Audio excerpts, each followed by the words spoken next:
Es ist der 1. Juli. 7.7. Freitag, 12. Juli. 21.7.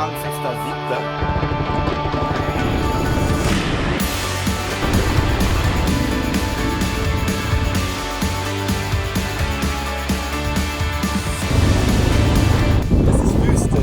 Ich liebe es.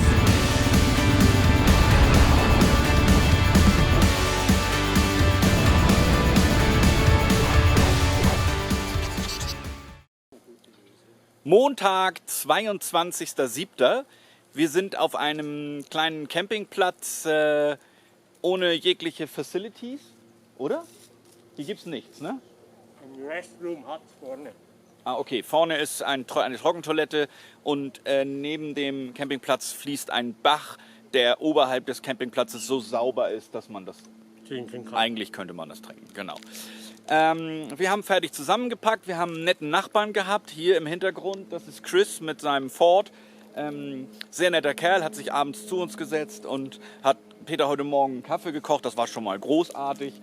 Und eben gerade beim Packen haben wir festgestellt, dass Peter eine Speiche gebrochen war, eine weitere, also Speiche Nummer 2.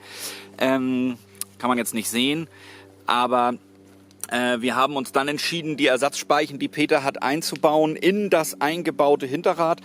Das geht eigentlich nicht. Wir mussten die Speichen dazu verbiegen und haben dann in die Speichen ein S gebogen, sodass wir sie zwischen den anderen Speichen hindurch bekommen haben und in den Nippel reinbekommen haben. Wir haben sie festgezogen. Sie sind jetzt auf Spannung und wir sind der Meinung, dass das sicherlich so deutlich besser ist, als mit 2 gebrochenen Speichen zu fahren.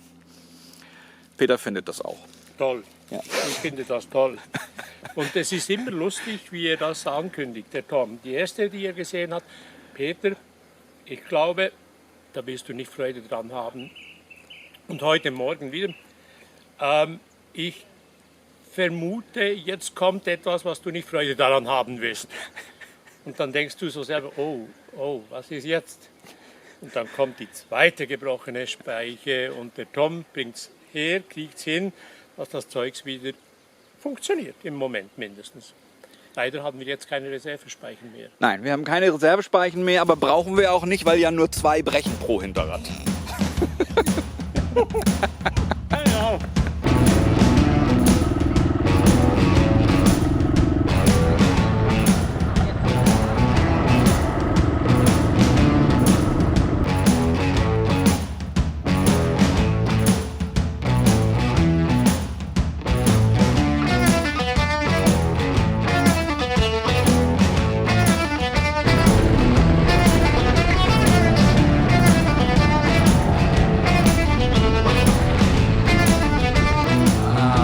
Montag, 22.07.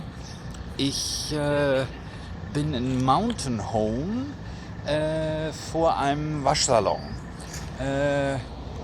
Man kann hier im Prinzip die Wäsche einen Tag nur tragen, dann ist sie komplett durchgeschwitzt. Und insofern war es dringend Zeit, dass ich mal wieder wasche. Der Tag war heiß und Idaho war nicht besonders spannend. Es war eine interessante Gegend und wir hatten einen wunderschönen Canyon, aber wenn man überlegt, wie viele Stunden wir gefahren sind und dieser Canyon, das hat ungefähr 2 Minuten gedauert, dann waren wir da durch.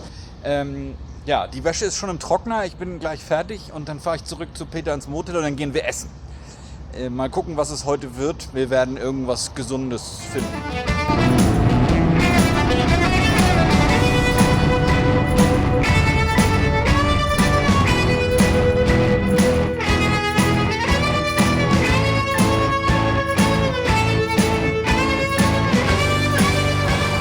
Dienstag, 23.07. Wir sind heute Morgen gestartet in Mountain Home, Idaho.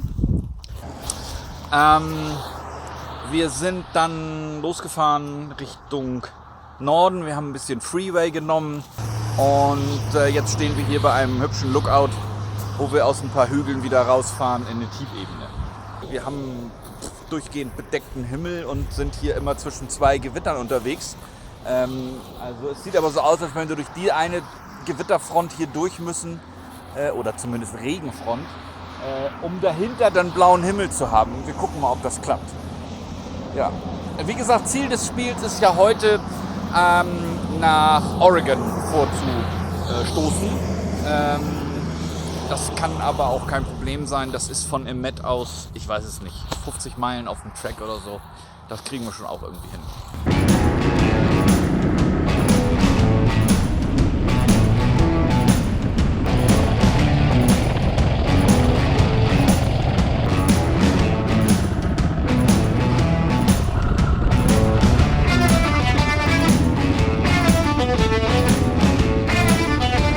Dienstag, 23.07. Ich bin beim heutigen Tagesmeilenstand von 252 Meilen. Hallo, hallo. Heute Morgen sind der Tom und ich rund 100 Kilometer, so etwas drüber, zusammen Offroad gefahren. Ich bin irgendwo im Wald in Oregon und leider habe ich keinen Empfang. Das heißt, ich kriege Peters Nachricht nicht, wo er ist. Er hat gesagt, wir werden hier in dieser Gegend übernachten, entweder auf so einem Zeltplatz, wo einfach nur so ein Picknickplatz ist, oder allenfalls in der Ortschaft Unity oder dann noch halt weiter, noch eine gute 100 Kilometer weiter weg. Ich habe ihm jetzt auch schon eine geschrieben, aber die geht natürlich nicht raus. Ich hoffe, dass die irgendwann während der Fahrt, wenn vielleicht mal Empfang ist, dann doch rausgeht. Wir waren eigentlich verabredet in Ironside auf dem Campingplatz. Als ich in Ironside war, hatte ich vermutlich Empfang, aber noch keine Nachricht von Peter. Und so bin ich jetzt hier in den Wald in der Nähe von Ironside, Oregon gefahren. Der Zeltplatz ist hier übertrieben, wenn man von Zeltplatz redet, aber es ist einfach so ein schöner Platz mitten im Wald drin, wo sie als das ausweisen. Und da bin ich hingefahren, habe noch ein bisschen rumgeschaut, bin zuerst noch ein bisschen weitergefahren, habe mal geprüft, ob das etwas wäre für die Nacht. Ich bin dann weiter auf dem Track gefahren, bis ich wieder auf eine Straße gestoßen bin. Da war aber leider kein Empfang, so dass ich also jetzt im Prinzip nicht weiß, ob Peter auf diesem Campingplatz ist oder nicht. Da es aber regnet und Peter gesagt hat, wenn es regnet, geht er nicht auf den Campingplatz, sondern fährt weiter bis John Day, bin ich jetzt, weil ich schon nass geworden bin, weil hier überall Regenwolken rumfliegen, bin ich davon ausgegangen, dass er nach John Day gefahren ist. Und deshalb folge ich jetzt dem Trek auch nach John Day, was ein ganz schönes Unterfangen ist. Das sind nämlich noch 60 oder 50 oder 60 Meilen. Ich habe noch nicht ausgerechnet, ob mein Sprit reicht. Ist aber ja auch egal, ich kann es da nicht ändern. Also rechne ich das nicht aus. Und dann habe ich vorhin nachher das Zelt aufgeschlagen und mich jetzt gemütlich eingerichtet. Mal schauen, ob der Tom kommt diese Nacht. Oder allenfalls halt auch nicht. Ja, das war gestern Abend eine lustige Geschichte. Peter ist also von Emmett nach Ironside gefahren auf den kleinen Campingplatz im Wald, der wahrscheinlich schon ewig nicht mehr in Betrieb ist, aber egal. Der Campingplatz war ja total schön, hatte aber keinen Internetempfang, so dass er mir keine Nachricht schicken konnte. Und dann habe ich mich gefragt, ist er jetzt nach John Day gefahren, wo wir jetzt im Moment gerade sind, oder ist Peter auf einem der verabredeten Campingplätze geblieben?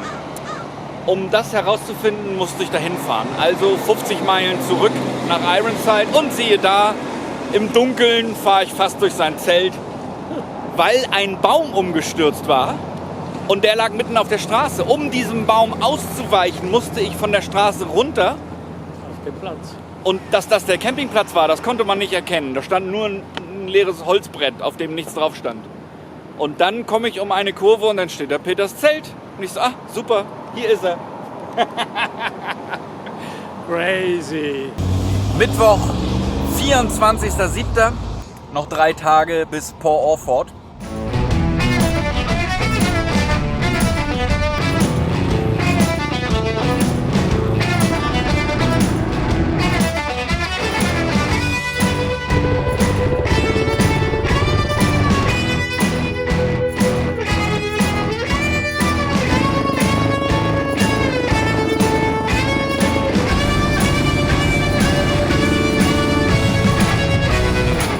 beim Pausemachen auf den Boden guckt, findet man immer ganz schnell den American Way of Life.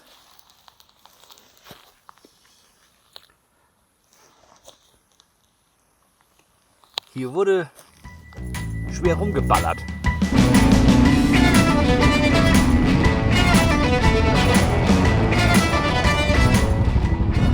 Hier treffe ich Ben und Max, die gerade das Vorderrad den Luftdruck ablassen.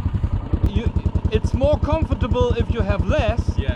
but then you're more in danger to get a punched tire, don't? Or do you have bib moose in there? I don't really think, as long as it's not like too low, Yeah. it doesn't really make a difference. I think it's not the first thing that we're in. Okay, let's see what Sam has got for us. See you later, huh? We'll see you shortly.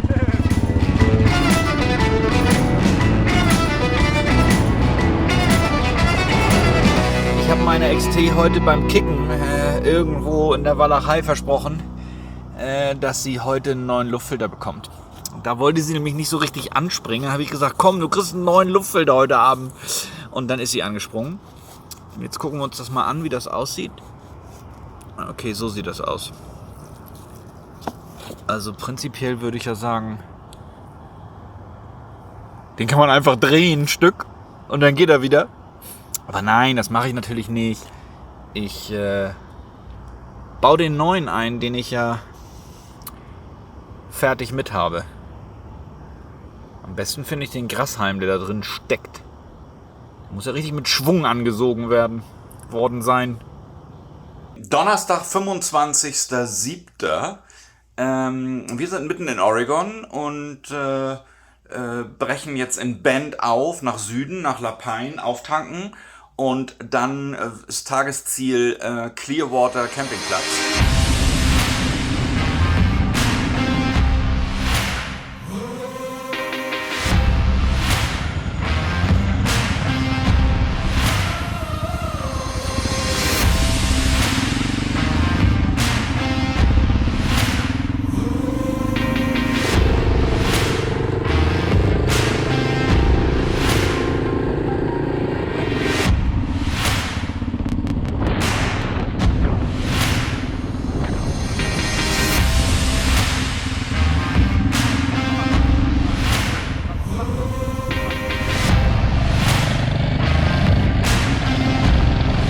(25.07.) Vorletzter Tag.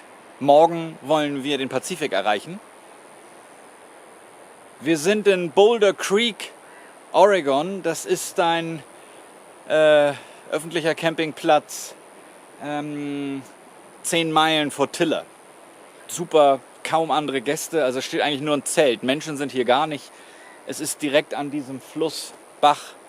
Und ein schöner Platz mit den tollen, riesigen Bäumen gefällt uns sehr gut. Hier werden wir eine schöne Nacht verbringen. Was ich nur kurz für die Ärzte festhalten möchte. Mich hat also irgendein Insekt gestochen, was während der Fahrt in den Ärmel geflogen ist. Das war kurz nachdem ich von Idaho nach Oregon eingereist bin. Hat gestochen, ungefähr halb so stark wie eine Wespe. Und dann war auch gut. Und dann fing das tatsächlich erst 24 Stunden später, also am nächsten Tag um die gleiche Uhrzeit, an zu jucken und zu schwellen. Und jetzt ist es schon ziemlich dick. Ich weiß nicht, ob das eine allergische Reaktion ist. Freitag, 26.07. Heute wollen wir in Port Orford an den Strand fahren. Oder zumindest ans Meer, sagen wir jetzt erstmal. Das heißt, wir werden heute den Transamerica Trail Gingers Go West beenden.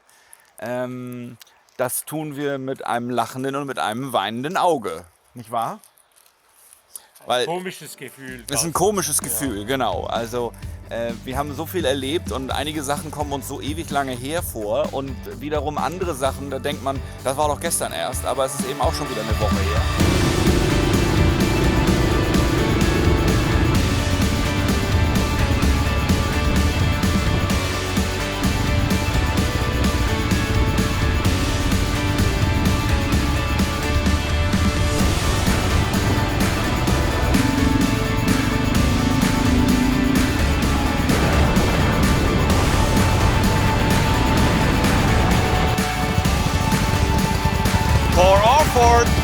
Da ist das Ortsschild. Wir haben es geschafft. Und jetzt werden uns diese 1190 Einwohner gebührend begrüßen. Mit lautem Jubel und einer Laola. Ich bin schon ganz aufgeregt.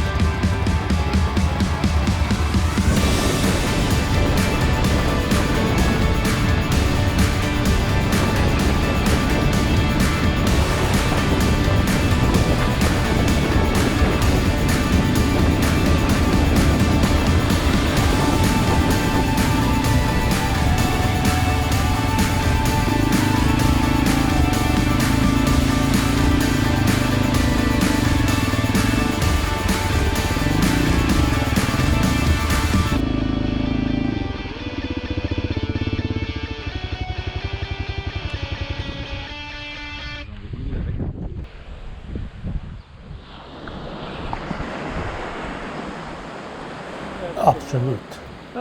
Jetzt kann ich das wirklich so bejahen. Ich würde möglicherweise mich körperlich besser vorbereiten. Also wirklich Aufbautraining machen, nicht ohne so einfach so drauf losfahren, muss ich ehrlich sagen. Aber ich würde es auf jeden Fall nochmal machen und vor allem auch mit Tom zusammen. Das war ganz eine schöne Erfahrung und ein Erlebnis, wenn du das eben nicht alleine machst, sondern zu zweit und all die schönen Momente teilen kannst. Und jetzt? Jetzt jubeln wir! Hey! That's the big